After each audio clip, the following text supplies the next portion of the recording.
అందరికీ నమస్కారం. నేను మీ శిరీష. ఈరోజు మనం సూర్యాపేట జిల్లా ఫణిగిరి బౌద్ధ మ్యూజియం గురించి తెలుసుకుందాం. ఇది నల్గొండ జిల్లాకి నల్గొండ కేంద్రానికి 52 కిలోమీటర్లు, అలాగే సూర్యాపేట కేంద్రానికి 35 కిలోమీటర్లు సుమారుగా దూరంలో ఉంది. ఇక్కడ ఫణిగిరి అంటేనే పాము పడగ ఆకారంలో ఉన్న కొండ అని అర్థం. ఈ ఫణిగిరిలో పూర్వం క్రీస్తు శకం 3వ శతాబ్దంలో ఒక పెద్ద బౌద్ధ క్షేత్రం మహావిహారం ఉండేది. ఇది ఈ కొండ మీద ఉంటుంది. అక్కడ అనేక పర్యాయాలు తవ్వకాలు చేశారు. 1940 నుంచి 44 మధ్యలో ఒకసారి, 2001 నుంచి 7 మధ్యలో, 2018-19లోను, అలాగే ఇప్పుడు 2024లో కూడా తవ్వకాలు జరుగుతున్నాయి. ఈ తవ్వకాల్లో దొరికిన శిథిలాలను తీసుకుని వచ్చి ఇక్కడ మ్యూజియంలో ఏర్పాటు చేశారు. ఇక్కడ ఇటీవలనే 3750 నాణేలు దొరికాయి. ఇవి ఇక్ష్వాకుల కాలం, శాతవాహనుల తర్వాత పరిపాలించిన ఇక్ష్వాకుల కాలం నాటివని పురావస్తు శాస్త్రజ్ఞులు తేల్చి చెప్పారు. ఈ శిల్పాలు, శిథిలాలు అన్నీ కూడా సున్నపు రాతితో చెక్కిన శిల్పాలు ఉన్నాయి. ఈ బౌద్ధ స్తూపం చుట్టూ శిలాతోరణాలు, అదేవిధంగా ఇక్కడ కాన్ఫరెన్స్ హాల్, ఒక పెద్ద కాన్ఫరెన్స్ హాల్ ఉండేదట, మహావిహారం అనే పేరుతో. ఆ కాన్ఫరెన్స్ హాల్ చుట్టూ మకర తోరణాలు, శిలాతోరణాలు ఉన్నవన్నీ కూడా మనకి శిథిలాలుగా ఇప్పుడు దొరికినాయి తవ్వకాలలో. ఇవన్నీ కూడా మనకి మ్యూజియంలో ప్రదర్శిస్తున్నారు. చక్కటి శిల్పకళ, మంచి పరిణితి చెందిన శిల్పకళ ఇక్కడ కనిపిస్తుంది. అలాగే ఈ తవ్వకాలలో బుద్ధుడి విగ్రహం కూడా దొరికింది, నిలువెత్తు విగ్రహం.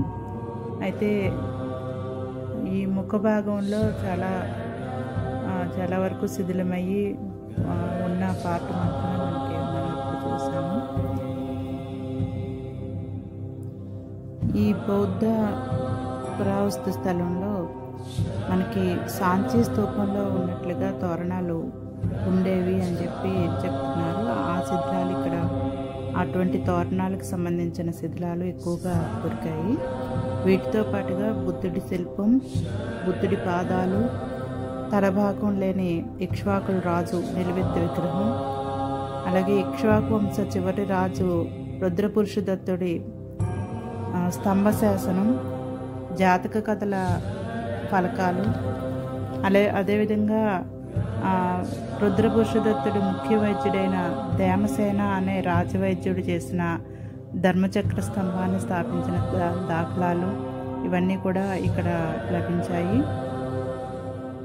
దీనిని బట్టి ఇక్కడ ప్రాచీన కాలంలోనే వైద్య రంగం చాలా అభివృద్ధి చెందిందని తెలియజేస్తున్నారు.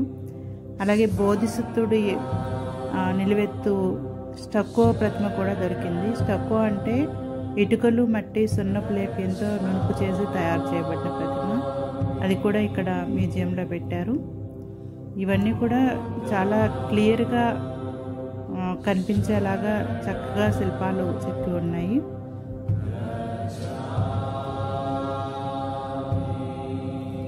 ఏనుగు, అలాగే మనుషుల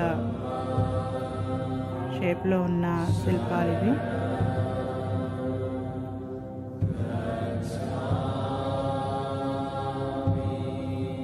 తోరణాలకు సంబంధించిన డిజైన్స్,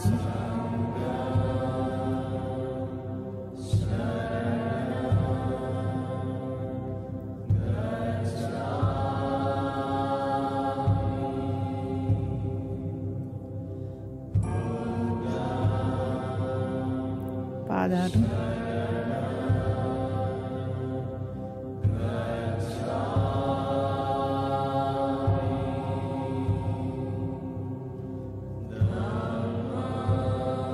స్తంభం, రాతి స్తంభం,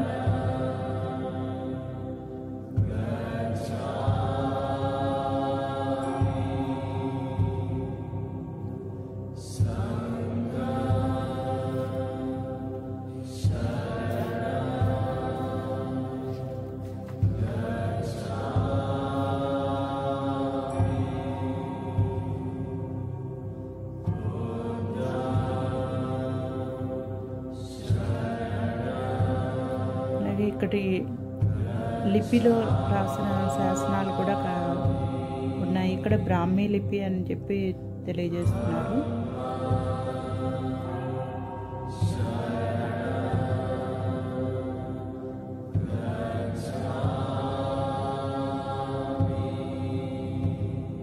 అదేవిధంగా ఇక్కడ అనేక నాణేలు కూడా దొరికాయి. వీటిలో 14 నాణెం 1.3 గ్రాముల బరువున్న నాణెం కూడా ఇంతకు పూర్వం దొరికింది. అలాగే ఒక బంగారు నాణెం కూడా 7.3 గ్రాముల బరువున్న బంగారు నాణెం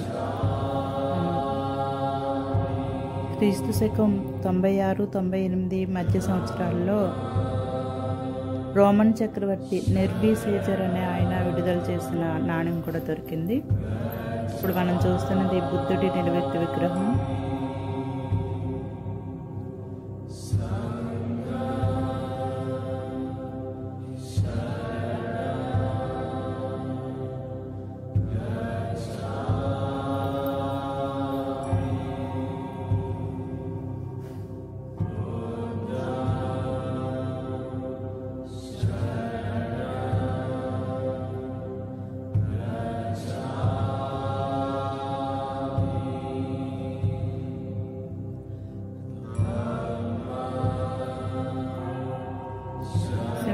సంబంధించిన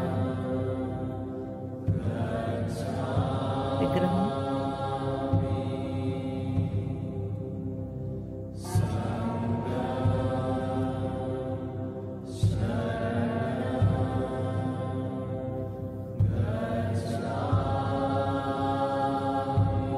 ఈ తోరణాల మీద కూడా లిపితో రాసి ఉంది.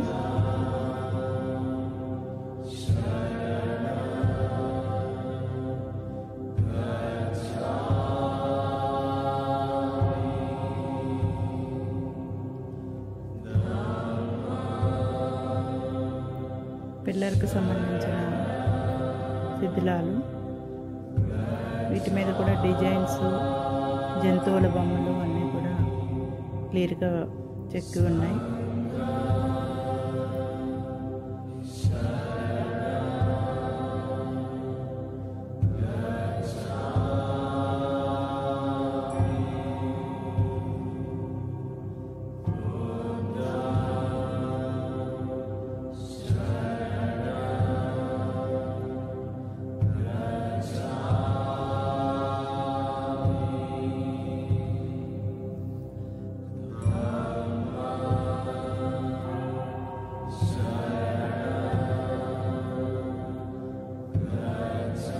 రకరకాల జంతువులు ఇక్కడ ఒక లైన్గా చెక్కారు.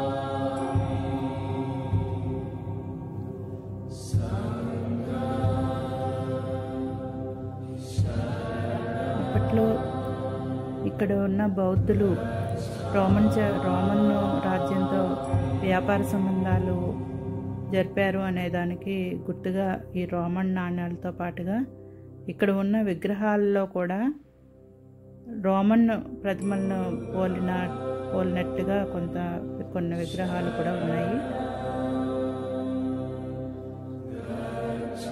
ఇక్కడ ఒక కపుల్ సంబంధించిన విగ్రహం ఉంది. ఇది చూస్తే ఈ మగవాళ్ళు న్యూడ్ గాను, ఆడవాళ్ళు మినీ స్కర్ట్ వేసుకుని ఆ విధంగా రోమన్ టైప్ ఆఫ్ విగ్రహాలు కూడా ఇక్కడ దొరికాయి. అంటే ఇక్కడి నుంచి రోమన్తో వ్యాపార సంబంధాలు ఉన్నాయని దీనివల్ల అర్థమవుతుంది.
శిథిలమైనప్పటికీ కూడా చక్కటి ఆకారాలు ఎంత ఎంత బాగా అప్పట్లో శిల్పాలు చెక్కారనేది మనకి ఇప్పటికీ కూడా క్లియర్గా తెలుస్తూ ఉన్నాయి ఈ శిథిలాలు చూస్తే కూడా.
ఇది బోధిసత్వుడి విగ్రహం.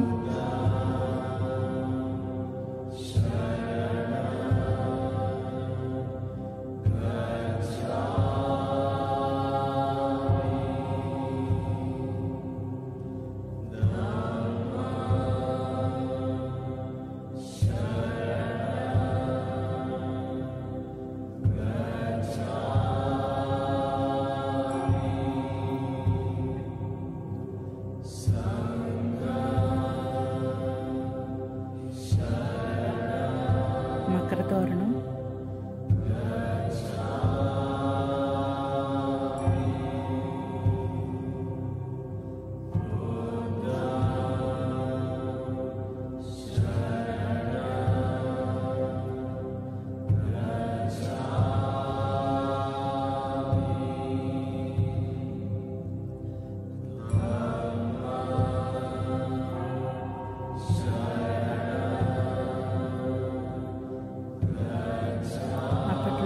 పాత్రలు,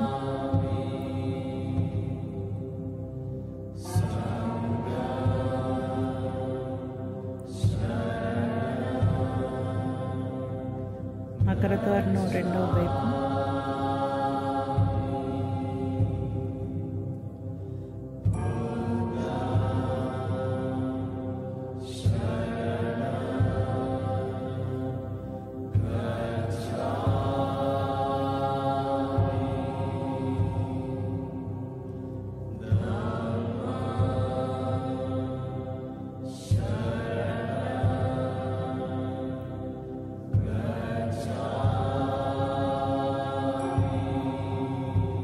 ఇలాంటి మరిన్ని వీడియోల కోసం సబ్స్క్రైబ్ చేయండి, ఛానల్ను లైక్ చేయండి, కామెంట్ చేయండి.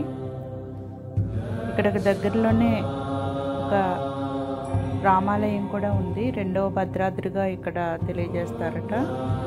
ఈ ఫణిగిరి బౌద్ధ క్షేత్రానికి వెళ్ళే కొండకి ఆనుకుని కింద భాగంలో ఈ రామాలయం ఉంటుంది. చాలా ప్రశాంతమైన వాతావరణంలో చక్కటి ప్రదేశంలో ఈ రామాలయం ఉంది. ఇక్కడ బావిలో నీరు కూడా చాలా పైకి ఉన్నాయి. ఎప్పుడు కూడా ఇక్కడ నీరు ఉంటుందట, ఎప్పుడు ఎండిపోదు అని చెప్తున్నారు.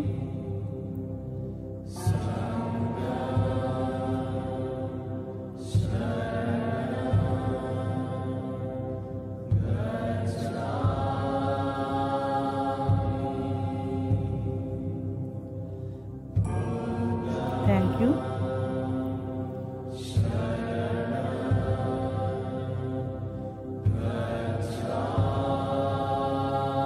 Thank you very much.